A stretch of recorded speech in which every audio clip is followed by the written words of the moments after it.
자, 반갑습니다, 여러분들. 이 시간에는 이제 면역작용에 대해서 공부할게요. 이거 지금 뭐 하는 거죠? 예방주사 놓는 그런 사진이네요. 이런 기억이 있습니까? 자, 공부할 것은 면역작용입니다. 이게 뭐냐 그러면요. 병원체가 들어왔을 때 우리 몸에서는 그 병원체에 대한 방어작용이 있어요. 즉, 병원체가 들어오면 바로 그 병원체를 제거하는 그런 능력이 있습니다. 그걸 이제 면역 또는 면역작용이라고 이야기합니다. 면역작용. 크게 우리 몸은 병원체가 들어왔을 때 3차 방어선까지 구축이 되어 있다고 이야기합니다. 1차 방어선, 2차 방어선, 3차 방어선까지 구축이 되어 있다는 식으로 이야기해요. 여러분들, 1차 방어선이 뭘까요? 이것 때문에 함부로 병원체가 못 들어옵니다. 뭘까요? 예, 피부가 됩니다. 피부에 상처가 나버리면 이제 막 들어오는 거죠. 따라서 피부에 이런 보호층이 있어요. 그래가지고 함부로 못 들어오는 겁니다. 이게 1차 방어선에 해당하는 거죠.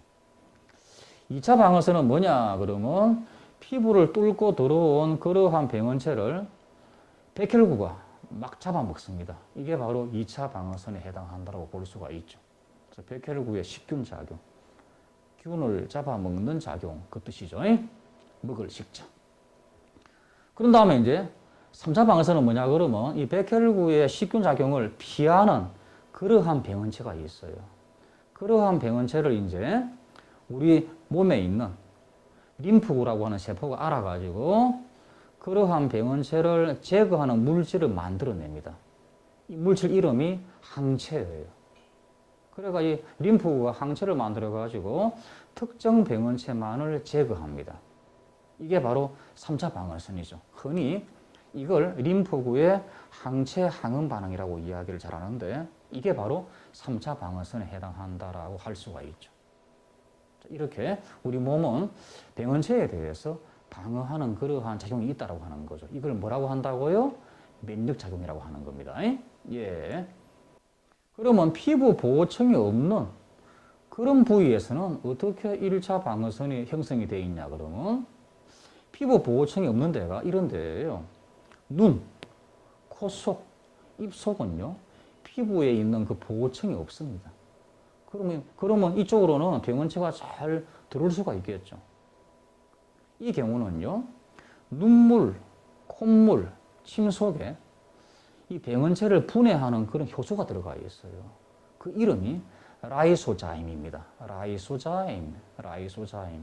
그래서 이것이 병원체를 분해하기 때문에 함부로 침투가 못 돼요. 그겁니다.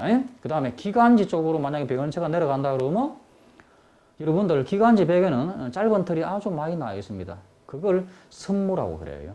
그것이 움직여가지고 병원체를 다시 위쪽으로 올려 보내버리려고 그럽니다. 그러면서 기관지에서 끈적끈적한 액이 나옵니다. 점액이.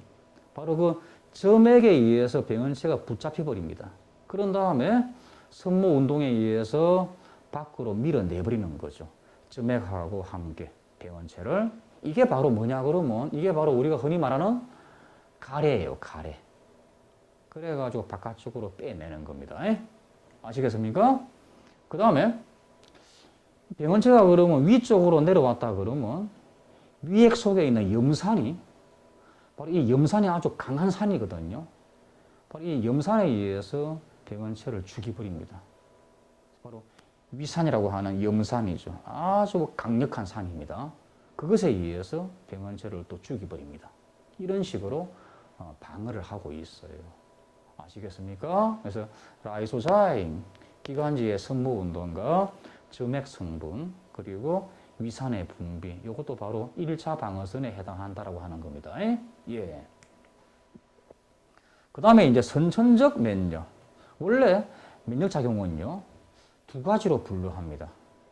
앞에서 1차 방어선, 2차 방어선 이런 것은 그냥 편의상 그렇게 말을 하는 거고 원래 면역작용은 크게 두 가지로 이렇게 분류를 해요. 선천적 면역, 다른 말로 하면 비특이적 면역, 그리고 후천적 면역, 다른 말로 하면 특이적 면역 이렇게 구분을 합니다. 그럼 이게 뭐냐 그러면 바로 선천적 면역이 지금 말했던 1차 방어선하고 2차 방어선에 해당하는 그러한 면역 작용이에요. 그리고 후천적 면역이라는 것이 바로 3차 방어선에 해당하는 뭐죠? 아까 림프구의 항체 항음 반응. 그게 바로 후천적 면역에 해당하는 겁니다. 특이적 면역에 해당하는 거예요. 이 경우는요, 모든 병원을 다 제거하려고 합니다. 병원체는 그냥 무차별적으로 다 제거하려고 그래요. 특정 병원체만 제거하려고 하는 게 아니죠. 1차 방어선과 2차 방어선에 의해서 모든 병원체를 다 제거하려고 합니다. 그에 비해서 후천적 면역은요, 특정 병원체만 제거하는 물질을 만들어내요. 그래가지고 특정한 병원체만 제거합니다. 그래서 이름이 특이적이라고 하는 거죠. 특정한 것만 제거한다 해가지고 후천적 면역을 특이적 면역이라고 이야기하는 겁니다. 이쪽은 비특이적 면역이라고 이야기하는 거고요. 하여튼 면역은 크게 이렇게 두 가지로 나눈다 하는 사실이죠. 예, 이 말이요. 예, 그 다음에 이제 2차 방어선에 해당하는 백혈구의 식균 작용하고 그 다음에 염증 반응에 대해서 더 공부해 볼게요. 병균에 침입하면 백혈구가 잡아먹는데요. 우리 몸에서는 병균에 침입할 때 바로 그 침입 부위로 백혈구를 재빠르게 모이게 하는 그런 과정이 있습니다. 그 과정이 바로 염증 반응이라고 하는 거예요. 염증 반응, 염증 반응. 그래서 병균의 침입 시 침입 부위로 백혈구가 모여들게 하는 과정이 염증 반응이라고 하는 거예요. 염증 반응 그러면 일반적으로 안 좋은 거라고 생각하는데 안 좋은 게 아니라 꼭 필요한 겁니다. 이게 일어나지 않으면요, 백혈구가 재빠르게 모이지 않기 때문에 빨리 병원체를 제거하지 못해가지고 병원체가 온몸으로 퍼져버립니다. 그래서 이건 꼭 필요한 거예요. 그런데 왜 안 좋다라고 느끼냐 그러면 이 과정이 일어날 때 일반적으로 빨갛게 부어오르고 통증이 나고 열도 나고 이런 것 때문에 안 좋은 거라고 생각하는데 실제 이건 일어나야 돼요. 이게 만약에 안 일어난다 그러면 큰일 나는 겁니다. 여러분들.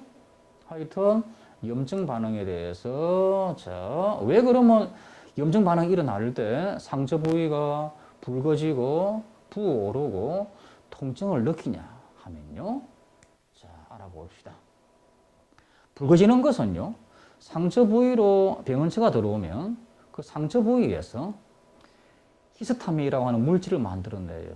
이름이 히스타민입니다. 히스타민. 그 물질이 혈관을 팽창시켜 버립니다. 그래가지고 그쪽으로 혈액이 많이 흘러와요.